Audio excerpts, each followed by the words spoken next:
Salut, c'est Trado. Voilà la vidéo de mise à jour pour l'indice parisien.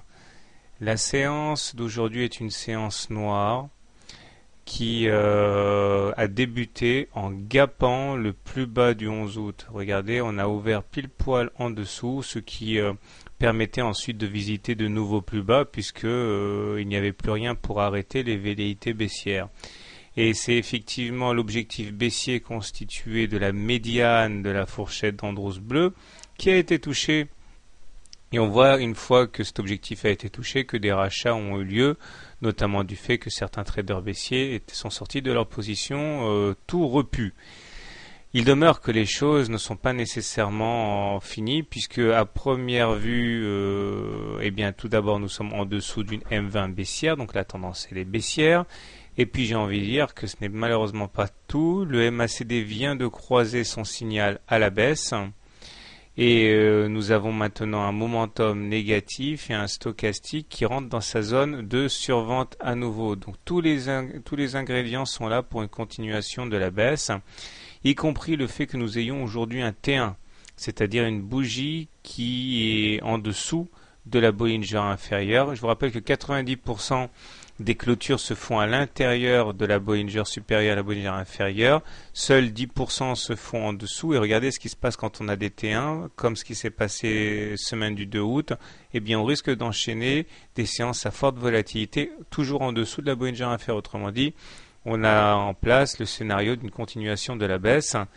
Et il faudrait impérativement pour les haussiers que l'on clôture demain à l'intérieur des Bollinger, ou alors on risque d'aller très très vite chercher l'objectif suivant, les 2720 correspondant. Je bascule en hebdo parce que sinon ça remonte trop loin. En hebdo, on voit bien que ça correspond au plus bas du 13 juillet 2009. Non, pardon.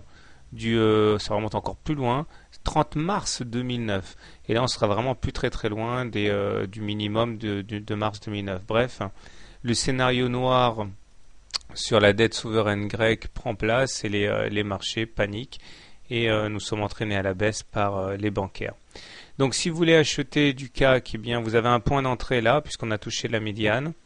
Vous avez un autre point d'entrée intéressant qui serait les 2720. Regardez comme le scénario du fanion que j'ai signalé maintenant depuis pas mal de jours commence à prendre forme. On est sorti du fanion, on a fait notre pullback, notre throwback dans ce sens-là, et on replonge. Je vous rappelle que ceux qui jouent le fanion n'ont plus ni plus ni moins cet objectif ambitieux de 2340 à la baisse.